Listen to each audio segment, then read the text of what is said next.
Right, Nori, whenever you're ready. I'm Mac. I'm afraid that YouTube's going to turn on and it's going to have the volume on.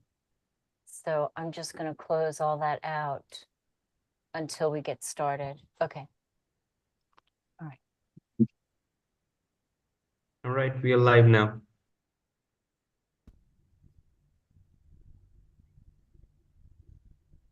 Welcome, everybody, to the Conscious Awakening Network. I am your co-host, Nori Love, standing in for Sheila tonight. And my co-host tonight is my co-host over at Broadcast Team Alpha, Agi Nost. It's so good to see everybody. And I know Sheila is here with us in spirit. And we have a really interesting guest for you tonight that I think you're going to probably have some questions at the end. So feel free, as usual, we're going to do a little Q&A. And Augie, please tell us about Kevin. Yes, this is going to be good. We're going to have some fun tonight, and we're going to learn. We're going to learn, especially for the deeper thinkers out there, and the ones that want to enrich their life in a little different way than what we normally do every day when we get up and have breakfast and go through the day and then go to sleep again later. We have Kevin Roth with us. And for those of you that like to surf the internet while you listen, I want to give you his website. And please go there and check it out. You're going to find some really interesting stuff. His website is kevinroth.org. And as you can see here, you right on the screen here, you can see how he spells his name. So that should be simple.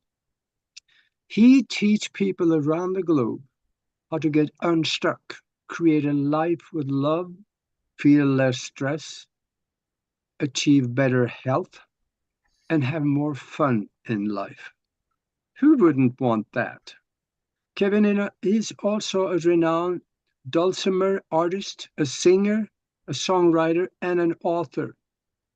And he has recorded 65 albums. I'm going to say that again, 65 albums. And everybody knows there's more than one song on an album. This is an enormous amount of song that he has done in just a few years. That's really an accomplishment. And he also has a new book out and an album, and that is called Between the Notes.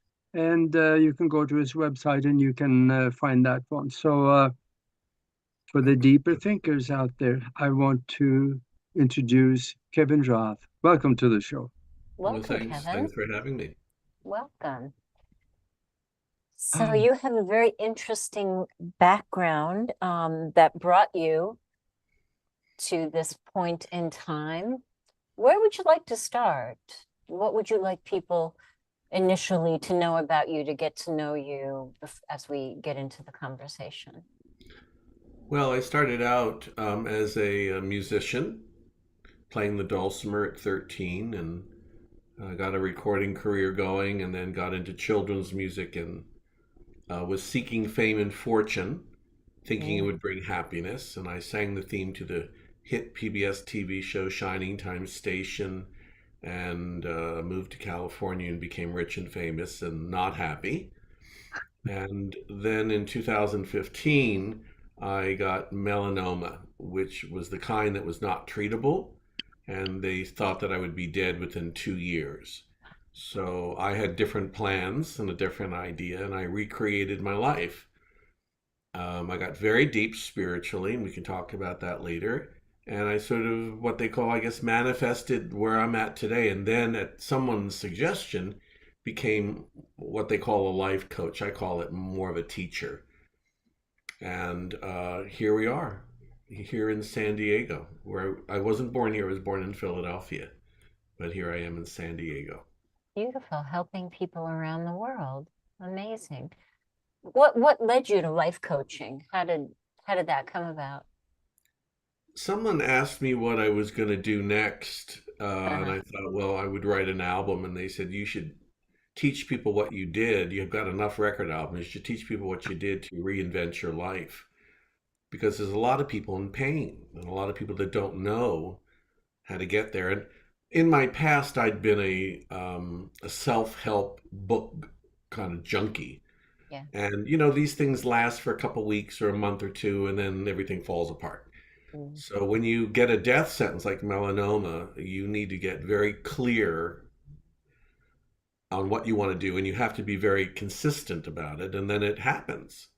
So I But don't cancer free and everything now. So that I said, okay, sounds good. But then they suggested that I continue to play the dulcimer, so I created a dulce meditation. nice. I have an album out called Dulce Meditation, so the music continues. I love that. Mhm. So when you initially were told that you've got melanoma and they tried to stamp a exit date on your foot, but you said no. Did you immediately know that you were going to make a change, or were you devastated, like many of us might be? What was that like for you before you realized that you were going to recreate your whole life? Well, interestingly enough, and I write about this in the book between the notes, I had a premonition that I would Mm. have a major illness, but that it would Wow. be okay. Um, Wow. so when they discovered the melanoma on a routine dermatology appointment, I mean, I didn't think anything of it.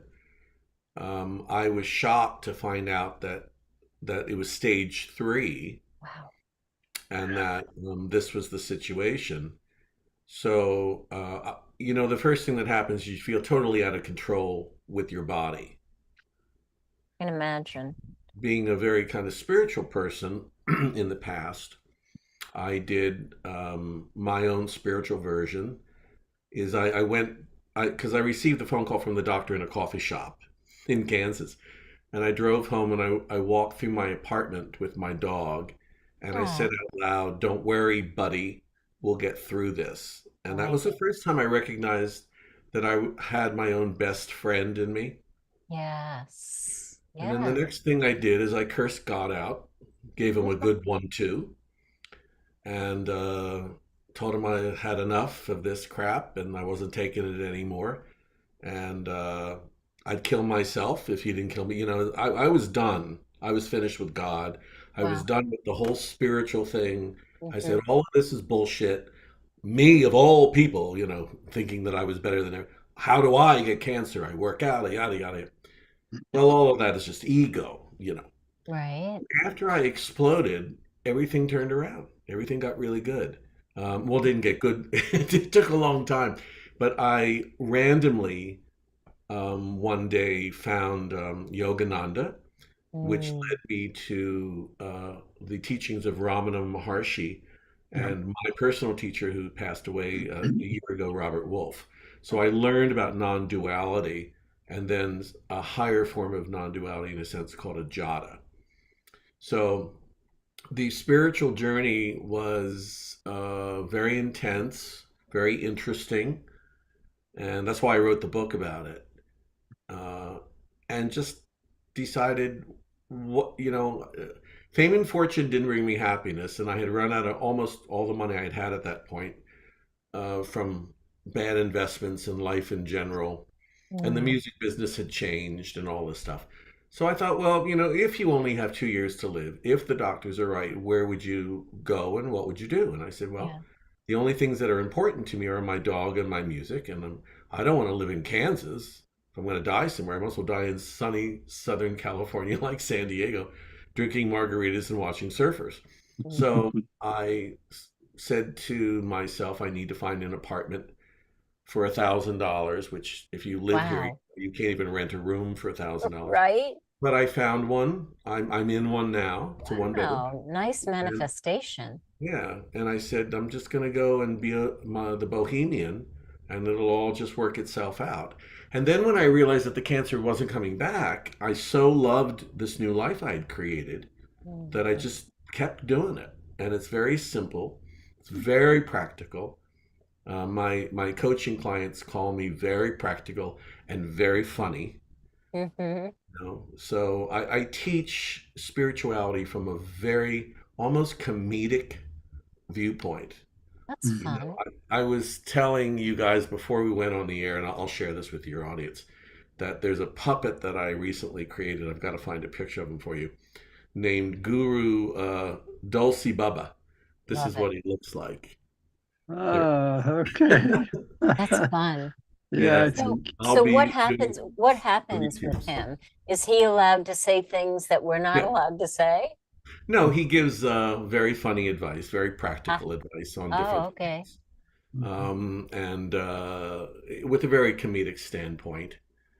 You Yeah. know, one of the videos that will be coming up, I'll just give you a little hint, is when I ask him as a disciple of this puppet, what does be still and know that I am God mean?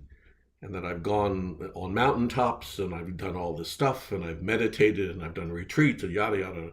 And oh dear, tell me what it means. And he says, well, I don't have him here, but it's like he says it means shut up. That's it. Just shut up. Be still. Shut up. You know. Yeah. And so that's how I teach. It's be still. Is just be quiet. Just be. Great. You don't. You know. You're not gonna. Just relax. It's okay. It's all fun. You do keep it simple. I keep it very simple because it is simple. Hmm. Mhm. So, In dealing with the death sentence that you were handed, do you feel like you conquered that mostly by the power of the mind, or was it nutrition? Did you anything you can say Hmm. about that? Yeah, well, cancer is brought on by inflammation and stress. Yep. And I had a lot of stress and I had a lot of inflammation. So physically, I would say it from that viewpoint, but I think it came into my life as a spiritual kick in the ass mhm, to wake me up to the fact that money was not going to do it and that I had to realize where God or consciousness was and who I was and not fear death and not fear life and just chill out, just mhm, relax. When you're put when you're told that you have a death sentence, everything changes. no Yep. kidding. Even, I used to kind of not snicker, but I would, when people would say, oh, when I got cancer, it changed my life, or oh, when I had a stroke, or people say when I was raped. And, I keep thinking, well, they're making lemonade out of lemon, but it's the God's honest truth.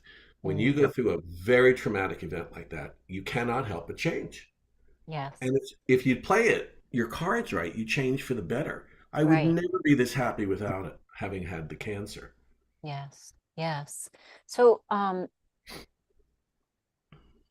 it just flew out of my head, Kevin. I must be meant to ask you It something else. it flew out of your head, and maybe it ended up in mine. What do you got? I'm thinking that incident when the death sentence, that was probably what caused in a big way to change your life. You talk in on your website, you talk about creating a new life. And what would you say is the first step that someone should think on if they're not happy where they are, they're miserable, they want something different? What is the first step for them to maybe turn around and create a new timeline going in a different direction? What should they do? When I interview clients, when they fill out a form on my website, and I give a free interview session. So the first session is sort of a get to know to see if we want to work together. The very first question I ask them is, what don't you want in your life anymore? Not what do you want, what don't you want? What do you want to Yes. get rid of? Because most people aren't clear about that. And then I ask, okay, what do you want? And they're usually not clear about that because Yeah. people get very stuck. They've got, they've created this kind of a life that's on some levels works for them and on a lot of levels doesn't. And the problem with all of this, is the mind. Yeah. No Right. mind, no problem, right? That's what Buddha True. said. And Wayne Dyer always said, when you change the way you look at things, the things you look at change. Exactly. So Yeah. I could have said, oh my God, I'm going to die. I better prepare for my funeral. And instead I said, F this. I'm leaving Kansas and I'm going to Southern California and hanging out with the Oh, surfers. wow. You were in So, Kansas. but you have to decide. So the first thing that I talk about in my book is Mhm. what matters to you. Second thing is why does it matter to you? So you know why it really matters. And the third thing is, what are you going to do about it? That's right. That's right. When, what was it like all of those years that you were building your wealth, and you were building the prestige that I feel like you alluded to that you were looking for, and then suddenly you realized this isn't doing it for me. This isn't it doesn't feel the way I thought it was going to feel. What was that day like? I remember it exactly. I even know where it was. I opened my stock portfolio thing that came in the mail, and I called my um, investment advisor at the time, and I said, "This says I have over $1 million," and he says, "Yeah, you do." And I remember looking at all the zeros and thinking, "You got to be kidding me!" Because I still feel like I'm broke. I still feel like I don't have enough. I still feel confused about life, because we get into a mode of more, more, more Right. to fill in the hole in our soul. So it didn't matter how much money I had. I'm laughing because it's so silly now when I think back. But it's all about filling the hole in your soul. And when you realize that you can really close up that hole in your soul pretty quick, Mhm. then those things don't really matter as much. But you also must be practical. You need it. You need money, but you also don't need to live in an expensive place. You don't need to drive an expensive car. Less is more because it gives you room to investigate and be whatever you want. But when you have a lot of things and stuff and people, it bogs you down. Yeah. So one of the things I teach, and one of the things with the puppet, Guru Dulce Baba, is something called "Don't Step in It." What So is that? that means, like, I had a client once, and she said, I can't. Well, this person's coming over. They drive me nuts. They've always driven me nuts, but yada yada. And I said, well, why are you seeing them? And they said, well, I feel, people pleasing. And I said, well, don't step in it.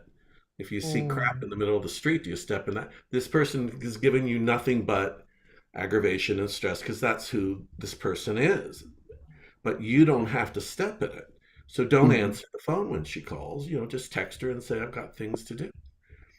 And Is she said, I couldn't do that. I said, well, I'm telling you, as your coach, you're going to do it. So do it and see what happens. If it doesn't work, go back to the old way.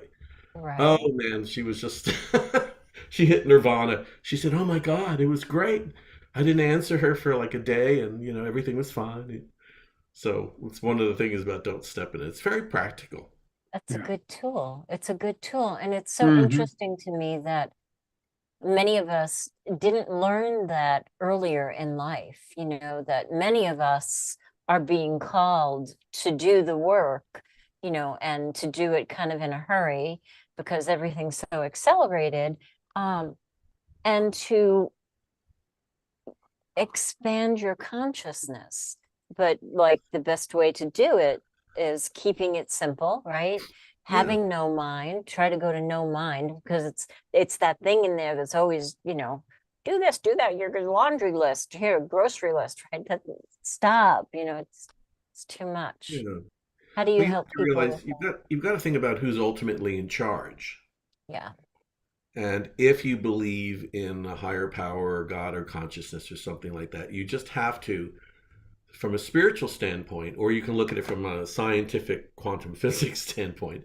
Mm. Um, we're not in charge. We're spinning on a rock in the middle of infinity at what, 600 miles an hour around the moon or something. So, what's the reality here? So when you say to them, oh my God, I've got to get to the grocery store before they close, and you get yourself all worked up. When I work with clients, I train them to ask themselves, so you don't get the bread tonight, you get it tomorrow, and will you die between now? What's going to happen there with the bread? And they say, okay, I can chill out. So the mind doesn't go away, even though it doesn't exist, but it doesn't go away, but it does calm down when you learn to say something as simple as, who am I? Which is a question Ramana Maharshi teaches. Who am I? And when you turn the mind and the ego inward, all of that stops. It goes away. And then That's a, you Yeah. acquire a taste for simplicity and laughter. that's so nice, right? When it becomes your lifestyle. Yeah. Hmm. Hmm. So how important is your environment? I know you keep it simple, and I've got a one in, one out rule now that if I buy a new shirt, an old one has to go out because I Yeah. don't Right. want to accumulate stuff. Right. What's the importance of having a clear environment? Well, the place I live in only has one closet. I mean, it has these kind of closets, but so I don't have a lot of clothes. And in San Diego, you don't need a lot of clothes. Right. Yeah. And I have a dog, and it's just me and my dulcimers. And I don't buy a lot of things because I don't like a lot of things. I would rather spend money on a good cup of coffee and something Mm, good to eat, or mhm. a record album or something, but I don't live in excess because I don't feel a need for it. There's Yeah. nothing. I don't even buy books because I Wow. don't want them stacked around the place. I just kind of like being a minimalist. It's easy to Minimalist. clean. I don't have to carry things. I know where everything is because there's nothing here, so I That, know where everything is. you that's know, good. pretty much, yeah. Yeah, That's although I do often have the thing about walking around with my phone looking for it. I do Ah, that from time to time. you Yeah. do. You do. Yeah. I We think all we do all that. do. Yeah. How did Now, you begin playing the dulcimer? I saw one at a meditation party when I was 13 and just knew when I saw it. I fell in love and I just knew it was my path and Wow. decided I wanted to be a recording folk stars. And I got signed to Folkway Records 2 years later. And my first album came out when I was 16. Wow. mm, Yeah, so all of those records are in the Smithsonian. So I started my career very, very, very young. Wow. That's impressive. wow. So I, I, I have to go ahead, Augie, you go. oh, yeah, I know there's a lot of people that's just kind of growing into the spiritual community and get more and more spiritual knowledge. Now they talk about what is my life purpose? How do I find it? And I know on your website, I saw you are actually coaching people on how to find their life purpose. Could you talk about that a little bit? Because most, I don't know, this is my opinion, most people really don't find it. Well, it starts with, I think, questioning what do you really, really love? Yeah. What could you have? Forget whether you can afford it or not, because there's lots of ways of doing it, whatever it is. Um, so that would be the first step as to what my life purpose is. And the second thing, which is even more important, is to discover who you are. Yeah. Are you this How do body you do form? that? Yeah, are you this body form? Because, this only lasts so long. And if you're more than this body form, then maybe the best thing to do is to gently and nicely and kindly investigate yourself and say, who am I? And go Mhm. to wherever you need to go, whether it's Ramana Maharshi or Yogananda, or all the same path leads to the same mountain, or a coach like me, you know, and find out. But don't get stuck because I don't teach happiness because that comes and goes. I just don't teach that. I teach how to not be overly excited, happy, and not be low, but kind of like ride the waves, and Yes. how to do that with tools, which I teach. And I have it in my book and on my online course. And those tools help you find the purpose in your life because it Mhm. gets you out of your head. You can walk, you can exercise, you can journal, you can make yourself a beautiful bathtub with candlelight. I do that a lot. Um, you can be silent, and everything is about shutting the mind down a little bit and listening to your inner voice because it's always there, but you just have to be quiet enough, which is why I created the puppet. You know, Mhm. Well, one of the reasons I created this puppet is because I'm going to be really kind of my YouTube channel is getting larger, and I was going to do a lot of coaching on it. And there's so many human coaches out there giving advice. And I thought, who needs another human coach to give advice? You know, I mean, how many of these guys and women can I watch? So I thought, well, how many puppets are giving spiritual advice? You know, not too many. And it has a fun kind of thing about it. So that's when I think about my purpose in life, one of them was to teach people what I learned. But my gut told me, don't go on YouTube like another life coach expert. You know, nobody cares about that. If you can make them laugh, because life is hard. If you can make them That's laugh true. and you can give simple advice, people are going to love that puppet. I don't even know that I'll be in the show. I'll just be kind of working. You see, Cindy, I think she's going like that. Yeah, nobody wants to see me. And I realized to myself, you know, it's so simple and it's so light. And everybody is sort of a guru in a business suit. And True. it's just very simple. But fear gets in the way. What is my purpose? I need to know my purpose. You'll find out if you just calm down, give it time. It'll come and then it'll change and it'll come and it'll change. It's how you get through it. That's the big thing about finding your life purpose. You true. must love yourself. I was never kind to myself before cancer, ever, ever. Really? If I had 1 million, I needed 2 million. If I had 100 records, I needed 200 records. If I was on a hit show, why aren't I another? It was, I So can't you believe just how, pushed. You kept yeah, it was pushing. just like, and then I just thought, well, I can't do that anymore. That made me sick. I really believe that's why I got cancer.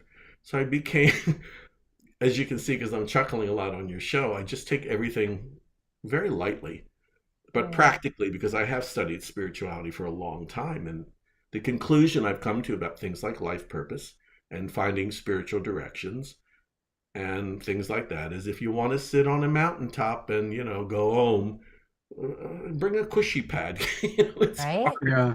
You know, just You don't relax. have to suffer. You don't need to suffer. You don't need to Yeah. suffer. Yeah. So, Do- Cindy in the chat room asks, what does a dulcimer look like? Oh, We just happen to have one. so this is the mountain dulcimer. Beautiful. I sell these on my website for meditation purposes. It's made of wood, and this one has 4 strings, and it's tuned a certain way. It's played on my lap, so I can't play it for you here because I don't have the camera angle. But if I were to play it a little bit,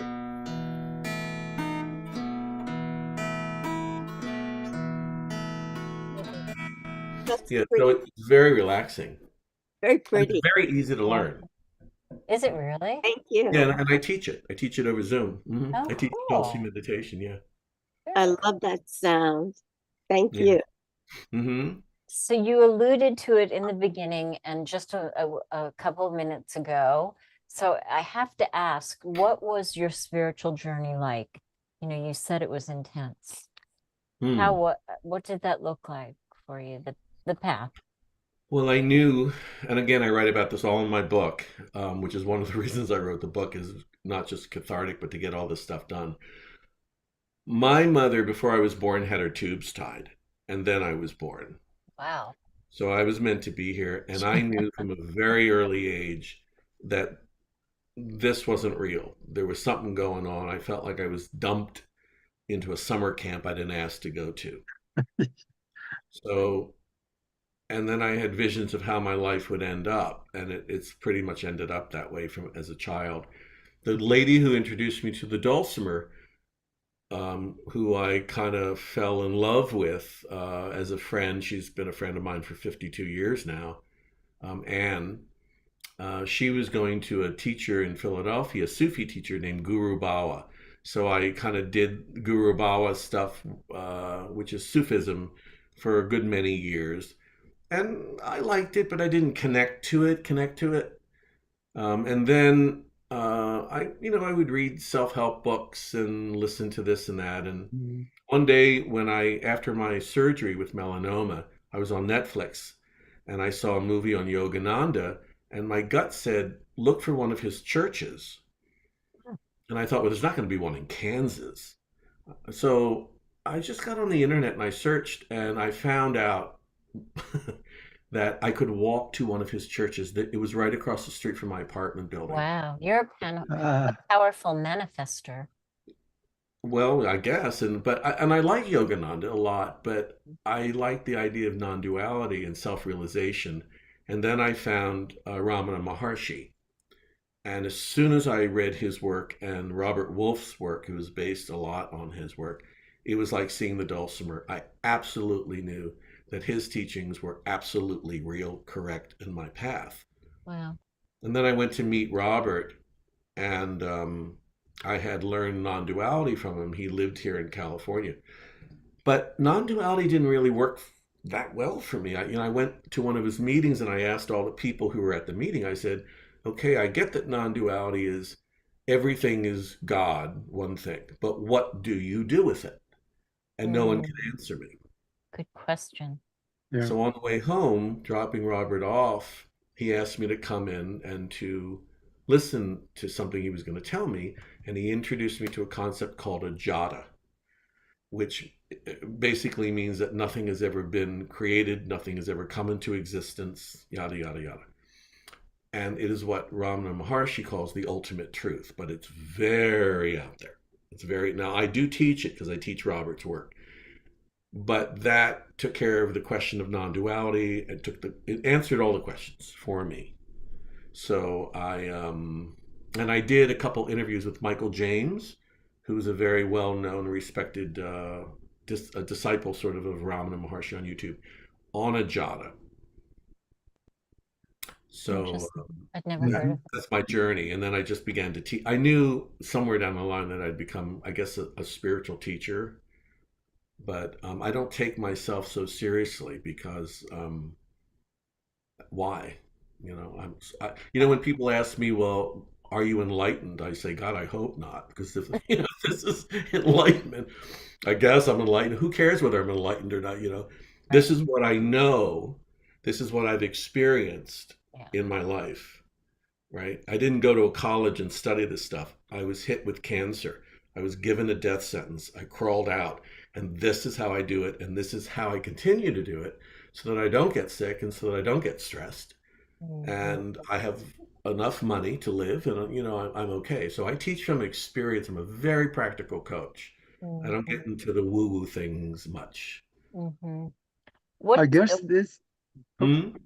So, Go ahead, Augie. yeah, Go ahead. this is probably what it would look like for many people when they are on the path and they are on the search to find out who they are and what their purpose is. And maybe there's an answer hidden in an old saying that find something you love to do and you will never work a day in your life. Yeah, it's true. If you find something that you just love to do it, even if you don't get paid, you will still do it. That will lead you somewhere, because there's got to be something in that could lead you to a purpose. Yeah, well, everyone has it. I'm pretty good at finding it with people. Yeah. Pretty quickly. My clients change. If you go on my website, you'll look at all the what do they call them? The testimonials from my clients. They come out of their abyss pretty quick with me because I teach them that you don't have to do any deep searching. Everything you want to know is there. You just need to know how to see it. That's all, really, all it is.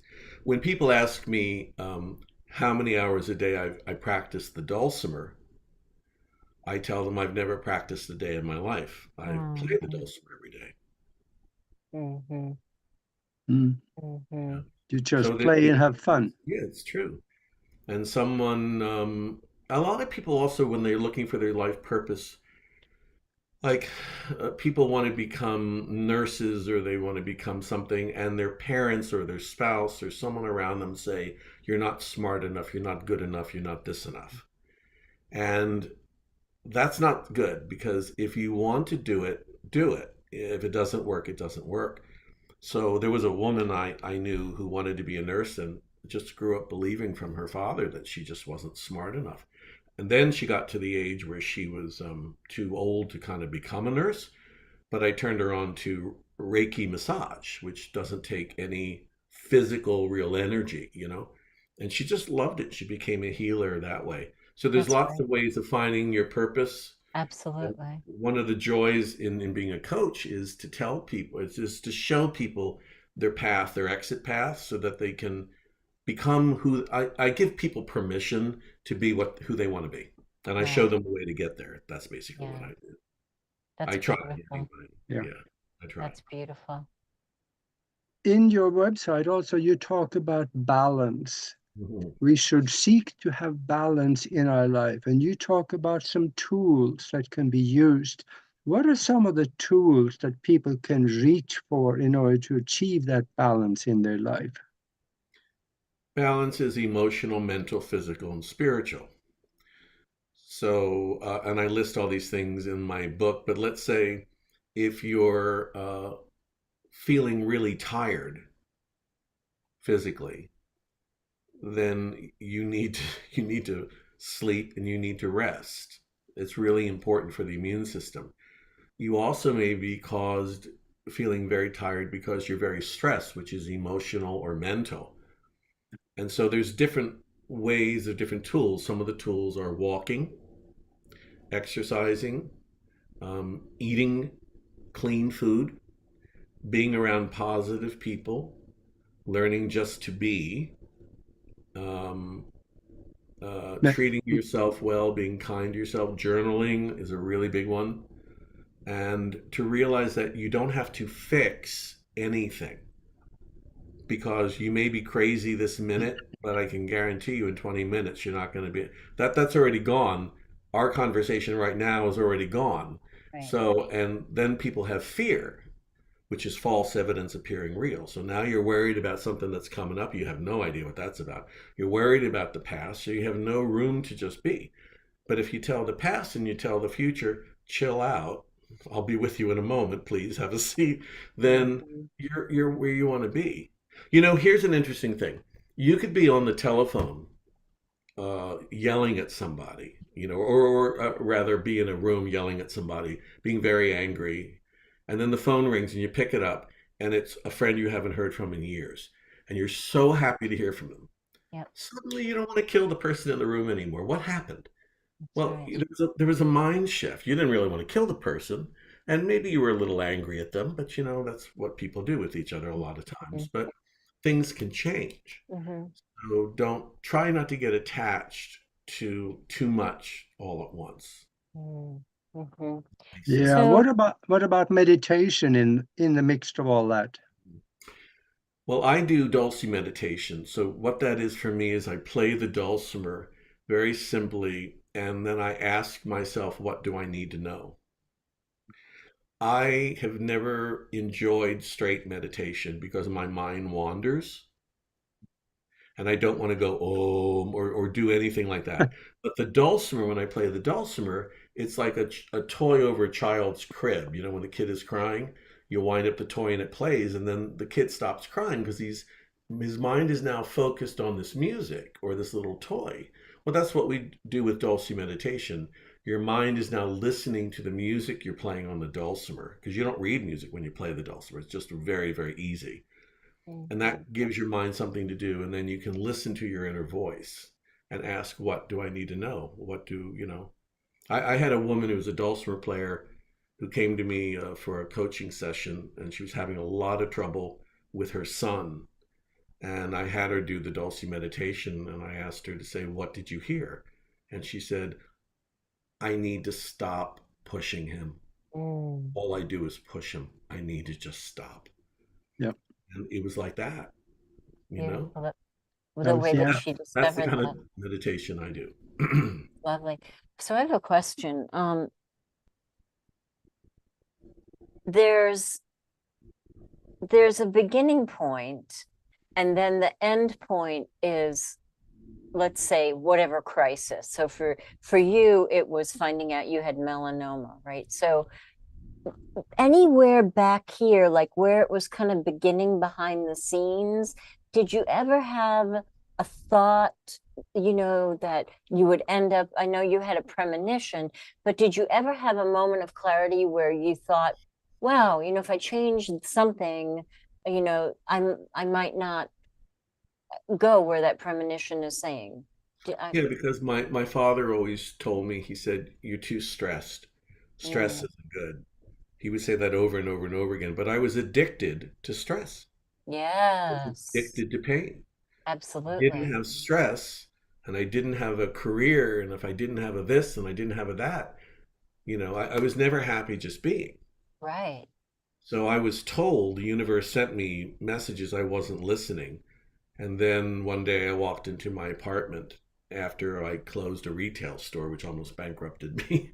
And I said, "What do you really want?" And Yeah. what came out of my mouth is to be spiritually enlightened. Mm, And yeah. then everything began to open up. That's when I had the premonition about the cancer. Ah. Mhm. But I also had a premonition that I would end up as some sort of an interesting spiritual teacher. Mm-hmm. So that's where I'm kind of at now. Although I don't seem much like a spiritual teacher to me, I'm not, so I have a puppet who does that for That's me. good. But you know what? Right now, there are so many uniquely authentic people that are helping people spiritually. There's no more, to me, I think there's no more traditional what a spiritual person should look like. And Mm. I love that we get the freedom to fully be ourselves and then share that spirituality from our authenticity, you know, because that's what you're teaching them too, right? To be authentic. Yes. Yeah. Yep. Yeah. Yeah. And I got another thought, and that is these days it's tricky times out there. And people have a lot of stress. And let's say that you're in your 40s and your 50s or whatever the age is, because there is a term, it's called the midlife crisis. Hmm. There are people that go out and do things that is totally out of character because they just can't, they just blow up. They burn out or they just want something different in life. That midlife life crisis, if you don't manage it, it can really destroy your life.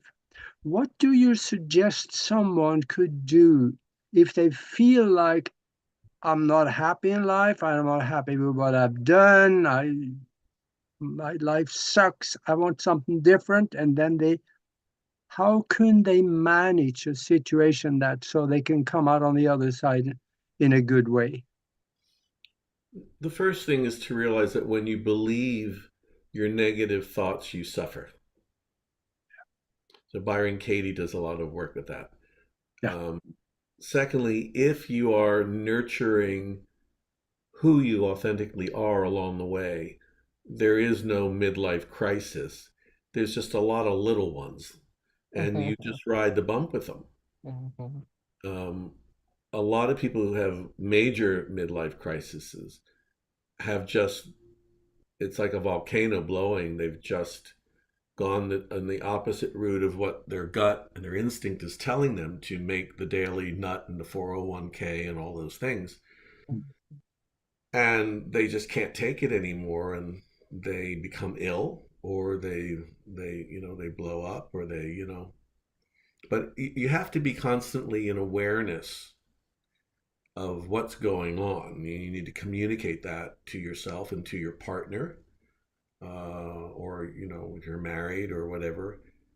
uh, it's a daily job. I call it retuning. When you play a musical instrument, you can tune it in the morning, but by the afternoon, because of the temperature changes, it goes slightly out of tune. If Mm-hmm. you just let it go, by the night it's further out of tune. And if you don't tune it for a couple of weeks, or you put it in the guitar case and you take it out 4 months down the road, it's way out of tune. It's harder Mm-hmm. to get back into tune. But if you pick it up just 3 times a day, just for 5 minutes, and just adjust the tuning, everything is in tune, or relatively in tune. Mm-hmm. So my clients and I know how to say something is off, Mm-hmm. something is out of tune.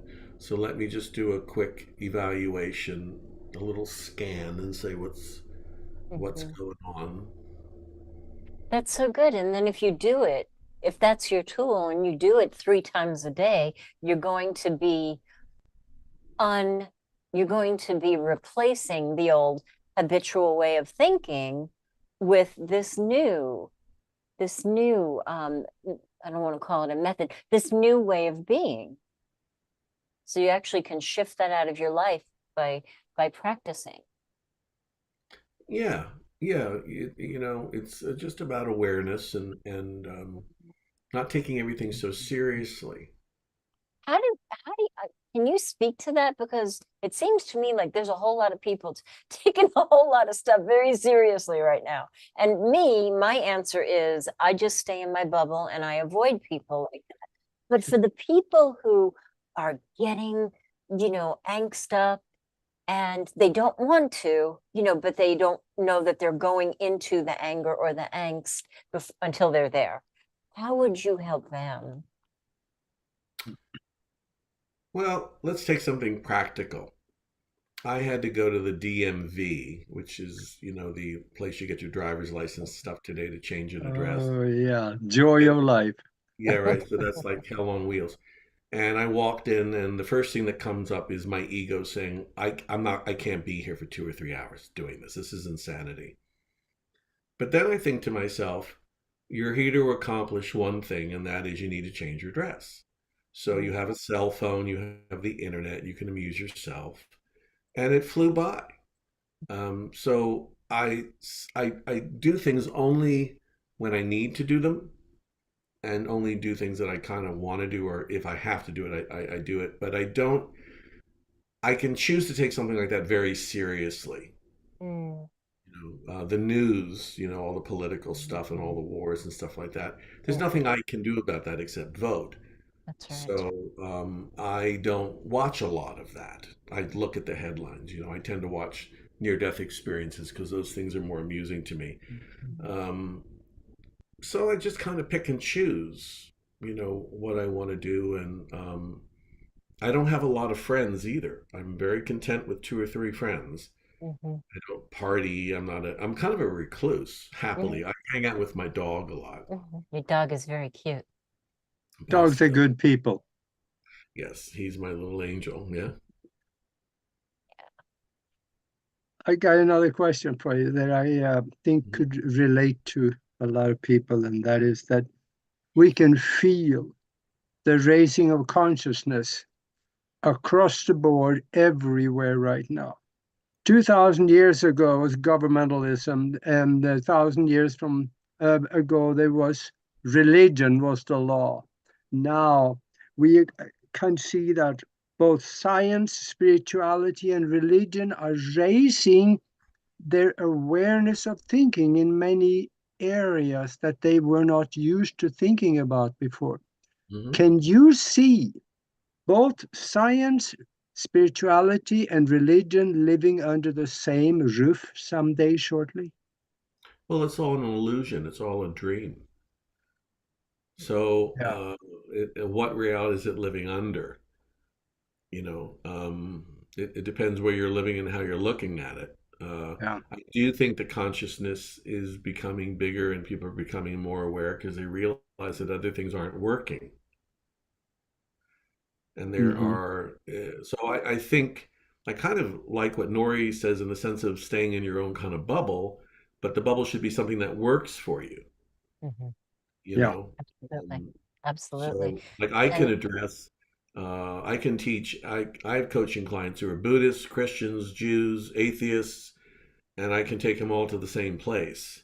I don't really care what they believe. I mean, it's not that I don't care, but I can work with everybody on that because the ultimate Yeah. answer is always the same. yeah, yeah. But before they come to you, they have to want to. And the reason I asked that last question was because I have a friend here in Tucson. She is a fanatical Christian. If it isn't in the Bible, it doesn't exist. Hmm. And I can see a little bit of a crack in the armor. She's coming around to some of the thing because maybe being around some of us, but there is even a raising of consciousness slightly within that camp, even now. Yeah. Yeah. I mean, people come around to wherever they need to be in their own time. Mhm. It took me a really long time to get to where I'm at, and I don't know, where I'm actually even at. I don't really care. It doesn't matter. I don't care about being enlightened. I just, is this working? Am I doing what I feel is the right thing? I had a very strict Christian woman come to me once as a client, and she asked what my thoughts were on Jesus, and I said, well, I thought he was a really cool mystical Jewish hippie. And she didn't quite know what to make of that, and she said, well, have you read the Bible, and da, da, da, da, da, da, and what do you think of it? I said, comes down to two things: be still and know that I am God, basically, and I am. It says in the Bible, I am. Or I am, absolutely. Yeah, I am. So that's what I think of, and Buddha said the same thing, and all these people. Yeah, But she did have an interesting point when at one point she said, well, that she wasn't happy in her life, and she wasn't good enough, and she didn't feel this and she didn't feel that. And I said, well, if you really believe in Jesus Christ, do you believe he lives in you? And she said, well, yes, of course. And I said, well, then if Jesus is really in you, how imperfect could you possibly be? Mm. And that's when, the jaws drop and they go, I Yeah. never thought of that, because they don't hear that in church. Right. It's like the George Carlin routine where he says, that God's gonna send you to all these things if you don't do certain religious things. You're gonna burn in hell. You're gonna da, da, da, da, but he loves you. So uh, my concept of consciousness and God is something that to me, works for me and learns. But there's no reason to suffer through religion, because religion is dogma. But there's Yeah. beautiful parts of religion. Yes. Like Yes. Muslims, the Quran is beautiful. It's not about war. It's Sufism is beautiful. The Jewish religion is beautiful. Jesus, I mean, I would love to have the two people I'd love to have lunch with, Joni Mitchell and Jesus Christ. They're Buddha. I mean, what a blast. So, it's okay. Yeah, absolutely. And the Jews aren't that dumb. They have figured it out that hell does not exist. They don't believe in it. So that's a good thing. It's a good thing, yeah. There's a part in where the puppet asks me. I asked the puppet if he's ever met Jesus since he's 3 million years old, and he says, "Oh yeah, I knew Jesus. He's a good guy." And I said, "Did he really turn water into wine?" And he said, "Oh yeah." He said, "I was there when he did it." But he wasn't a good businessman, because we could have made a lot of money on that. I was trying to talk him into it, and he said, "No, no, no. I got to have certain miracles in my pocket." So I kind of joke about all kinds of things like that to keep it light for people. Yeah. Yeah. I'm Yeah, and just if people are totally buried in the Bible, there's two places that can. Well, in John's it says right there, "Ye are gods," Mhm. and in Psalms it says, "Kingdom of heaven is within you, not above you, but Yeah, it's within you." yeah. So, but people go. There's lots of paths to the mountaintop. So, Mhm. I don't approve or disapprove of anyone's path. And I just, you know, even if I don't believe in what they believe in, there's a middle ground there for sure. Because ultimately, we want to be happy. Yep. right. Absolutely. So tell us about your book and where people can get it, Well, if you please. go to my website, kevinroth.org, you'll see the book. It's also on Amazon. Let me see. I have it. This is what it looks like. Between the notes, Nice. it's called "Practical Ways to Find Your Inner Groove and Dance to a Beat That Makes Your Heart Sing." Nice. So I talk about changing your attitude, exploring life's options, creating a roadmap that takes you a life that's practical, fun, and works. There's 11 powerful questions in here, and the daily tools that help you keep in balance: emotional, mental, physical, and spiritual. I talk about my career, but what's I think cool about this book is at the end of each chapter there's a song that I've written, and there's an accompanying CD, or you can download it on Amazon, that goes with this. So there's also an audio book that doesn't have the music, but you can buy. A lot of people love the album I that bet. accompanies the book. I bet. I bet. And is your music anywhere else, like on Oh, yeah. Spotify or? Yeah, all those places, iTunes, Yeah, Spotify, it's all over the place. great. That's great. There's adult music and then there's children's music because I had two sort of careers that way. That's so Hmm. great. Does anybody have any questions for our brilliant guest, Kenneth? Let's see. But I got one. I'm so full of questions that You are well, tonight. That's funny. yeah, well, there again, there's another saying, and that is, it doesn't matter what the question is. The answer is love. Mm. Now, what I was going to ask You see how actually is, Augie does his Walter Cronkite thing right after that? He said, no, the no, answer is love. no.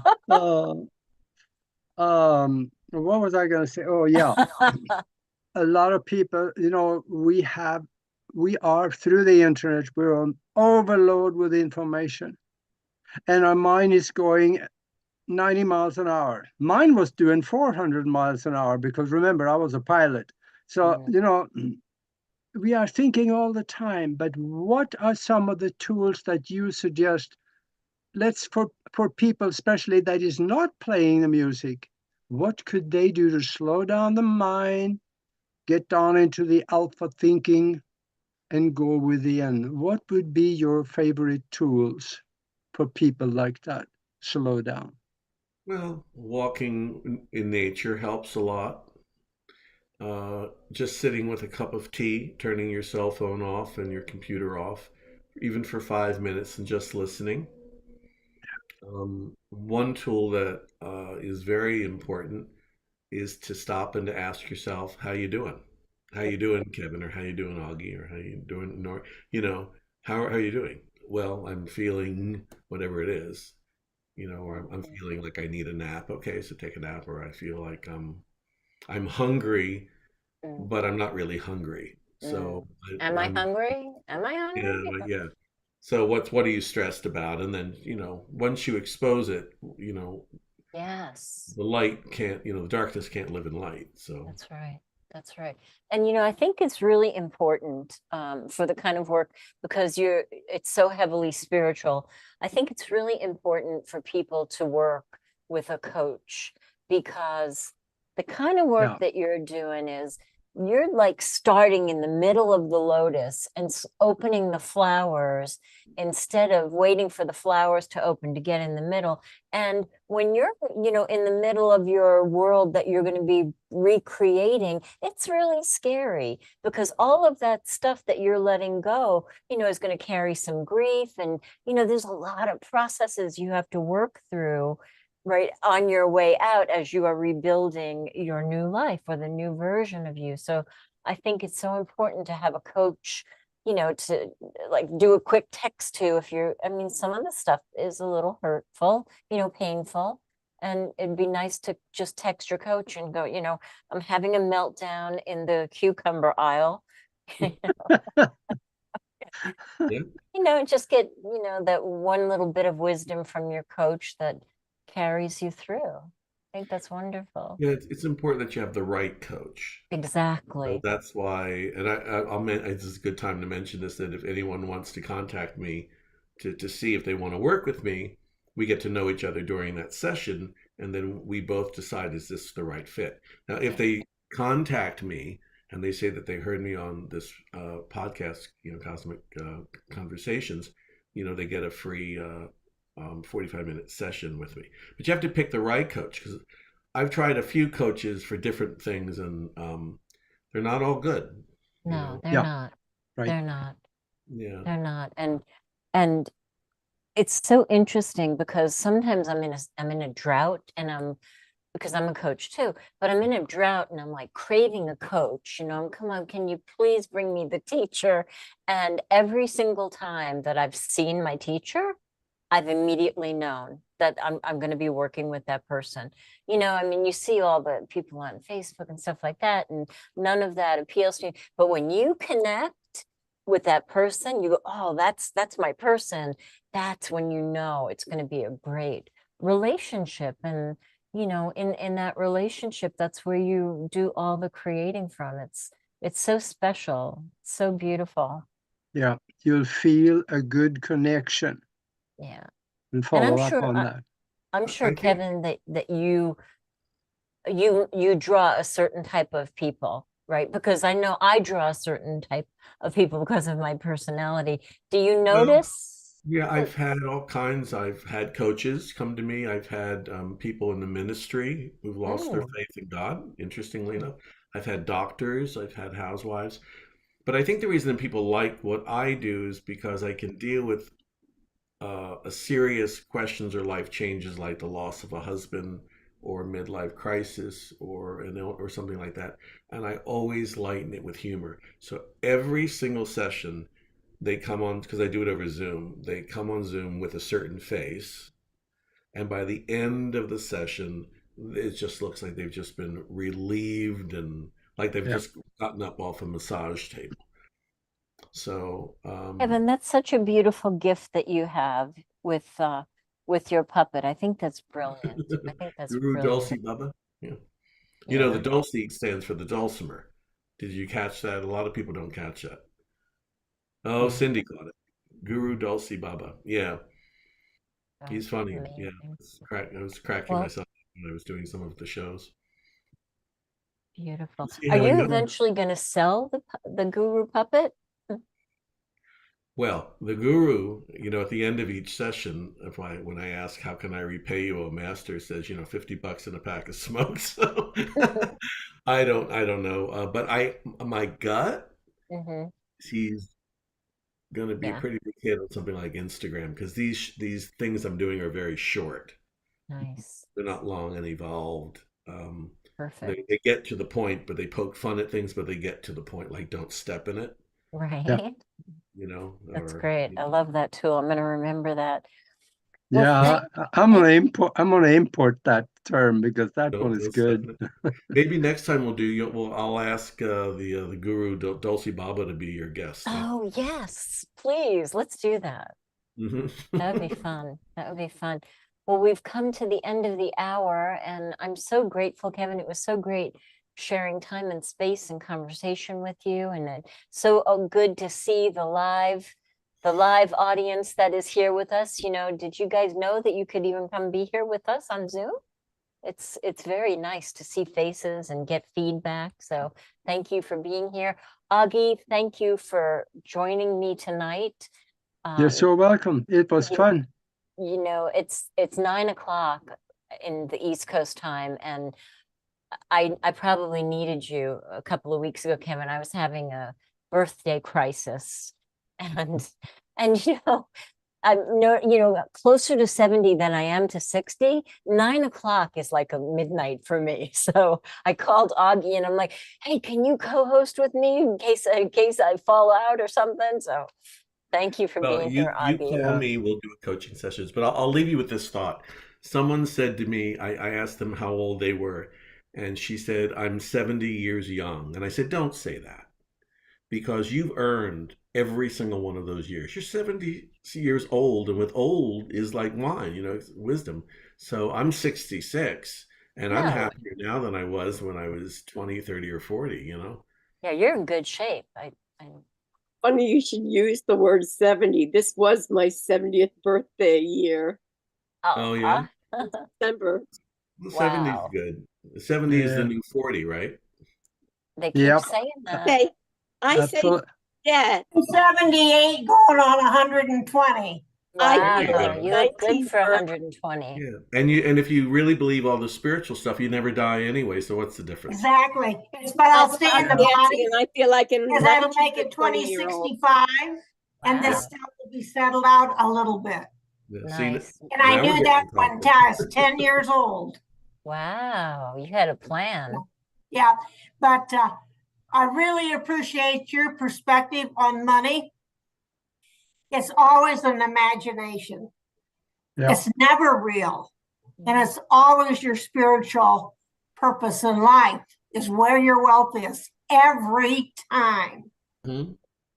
And that, so I'm just so glad to hear it more and more and more. So I appreciate your conversation. Thank you, Julia.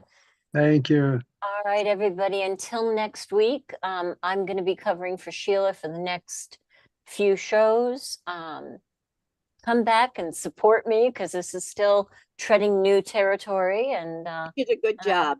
thanks. I hope to see you next week. Oh, Thanks. did. Yeah. All three of you did. Thank you. Take Great care, everybody. conversation. Thank you. Thank you. All right. Bye-bye. Bye-bye. Bye.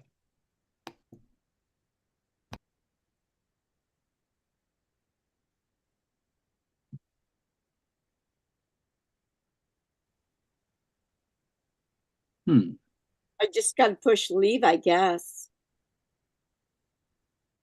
Yeah. I think. I got it. There we go. I think we're off the air. Where's Mac? Is Mac gone? I'm not so sure. We're still streaming, so Are we still streaming? yeah, it looks like it. Are you kidding? So Mac for is- yep, it says we are being live streamed. So we are live streaming. So we Well, are we better talk about something. yeah, we are gosh. Yeah.